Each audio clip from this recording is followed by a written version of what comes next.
নমস্কার। আজকে আবার একটা ভিডিও নিয়ে হাজির। গতকাল কোনো ভিডিও দিতে পারিনি, ইনফ্যাক্ট গতকাল একটু ঘুরতে গিয়েছিলাম। তো আজকেই ফিরেছি এবং ভিডিও তো দিতেই হবে। অনেকগুলো খবর ঘটে গিয়েছে এর মধ্যে, তো সেই খবরগুলো নিয়ে আমার এই ভিডিও। ট্রান্সফার মার্কেট কিন্তু একেবারে সরগরম। ইস্টবেঙ্গলের খবর, মোহনবাগানের খবর অতি অবশ্যই থাকবে আমার আজকের এই ভিডিওতে। তো ভিডিওটা পুরো দেখবেন এবং যেমনটা বলে থাকি, আজকে আর নতুন করে বলছি না, আপনারা আশা রাখবো সেই কাজগুলো করে ফেলবেন। তো শুরুতেই বলবো যে একটা বিষয় অন্তত খুব ভরসা দিচ্ছে এবারে, যে ইস্টবেঙ্গলের যে প্লেয়ারকে পছন্দ, ইস্টবেঙ্গলের যে পছন্দ, যে প্লেয়ার তারা চুজ করছে সেগুলো যে ভালো হচ্ছে। কারণ সেই প্লেয়ারগুলোর ওপরে কিন্তু নজর রাখছে মোহনবাগানও এবং তারাও নেওয়ার ব্যাপারে ঝাঁপাচ্ছে। অর্থাৎ কোথাও গিয়ে হয়তো ইস্টবেঙ্গলের চুজ করাটা যথেষ্ট ভালো পরিমাণে হচ্ছে, বা তার কোয়ালিটি অফ দ্য প্লেয়ার, বিশেষ করে ডোমেস্টিক প্লেয়ারদের বা দেশীয় প্লেয়ারদের যে চুজিংটা ইস্টবেঙ্গলে ভালো হচ্ছে সেটা প্রমাণ করে ছাড়ছে মোহনবাগান। কেন বললাম একেবারে ভিডিও শেষে গিয়ে সেটা বলবো। তবে শুরুতে যেটা বলবো, যে আমি গত ভিডিওতেও বলেছিলাম যে আব্দুল রব্বি, যে হায়দ্রাবাদ এফসির এই প্লেয়ারটি, তার দিকে ইস্টবেঙ্গলের নজর রয়েছে। ইস্টবেঙ্গল চাইছে তাকে। অনেকদিন আগেও একবার এই খবরটা পাওয়া গিয়েছিল, মাঝখানে কিছুটা চুপচাপ বা ইনফ্যাক্ট শোনা যাচ্ছিল না। কিন্তু এই মুহূর্তে আবার এই গত দু একদিনের মধ্যে আরেকটু আপডেট পাওয়া যাচ্ছে। কারণ ট্রান্সফার মার্কেট জানেন, যতক্ষণ না আচানো হচ্ছে ততক্ষণ বিশ্বাস নেই, যতক্ষণ না সাইন হচ্ছে ততক্ষণ বলা যাবে না এই প্লেয়ারটি একদমই ওই টিমের হয়ে গিয়েছে। তো মোহনবাগান কিন্তু এই আব্দুল রবিকে নেওয়ার ব্যাপারে ইন্টারেস্ট শুধু শো করেনি, তারা অনেক দূর নাকি কথাবার্তা এগিয়ে গিয়েছে। হয়তো এই ডিলটা ফাইনাল হলেও হয়ে যেতে পারে এবং অতি দ্রুতই হয়ে যাওয়ার চান্স রয়েছে। ইস্টবেঙ্গল রাহুল বেকেকে নেওয়ার ব্যাপারে আশাবাদী ছিল, রাহুল বেকেকে নিতে চেয়েছিল, মোহনবাগানও সেখানে ইন্টারফেয়ার করেছিল, বাট রাহুল বেকে আসছে না। সে তার দলেই থেকে যাচ্ছে, তার যে পুরনো দল সেই দলে থেকে যাচ্ছে, অর্থাৎ বেঙ্গালুরু এফসিতেই থেকে যাচ্ছেন রাহুল বেকে। বেঙ্গালুরু এফসির জন্য বড় খবর, বা বেঙ্গালুরু এফসি এই মুহূর্তে তাদের পুরনো প্লেয়ারকে তাদের দলে রেখে দিচ্ছে বা তাদের দলে নিয়ে আসছে।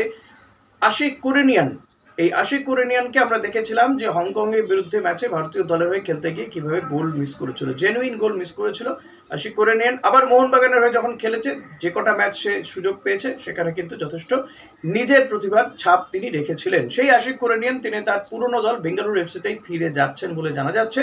যদিও মোহনবাগানের সঙ্গে তার আরও বেশ কিছুটা সময় চুক্তি ছিল, বোধহয় 2 বছরের চুক্তি ছিল মোহনবাগানের সঙ্গে, এখনো বাকি।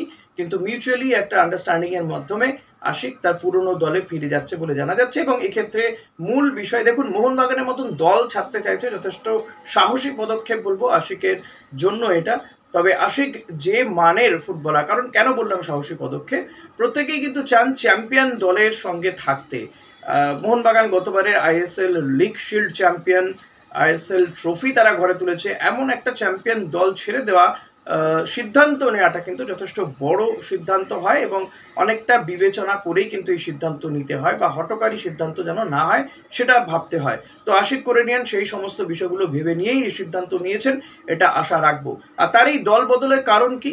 তার কারণ হচ্ছে তিনি গেম টাইম বেশি চাইছেন। আশিক কুরেনিয়ান যেমন মানের ফুটবলার, এবং ভারতীয় দলে যদি নিয়মিত তাকে থাকতে হয় তাহলে কিন্তু তাকে আরও বেশি করে প্রুফ করতে হবে, গেম টাইম বেশি তার চাই।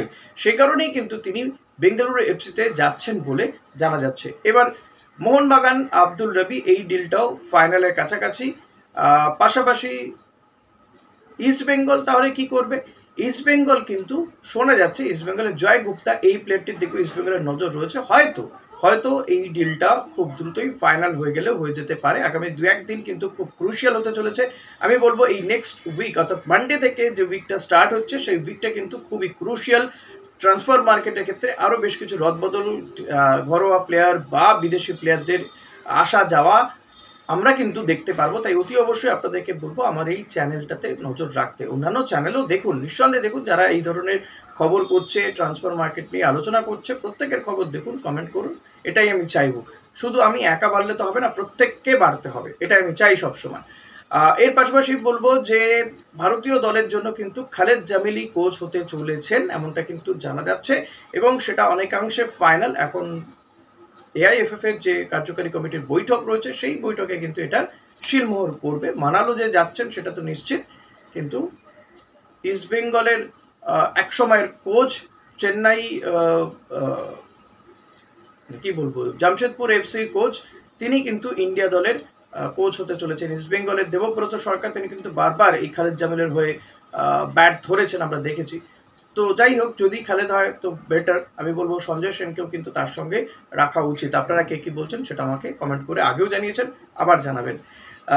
জুইকা, সেটা শোনা যাচ্ছে যে এই জুইকা তাকে কিন্তু তার দিকে ইস্টবেঙ্গলের নজর রয়েছে।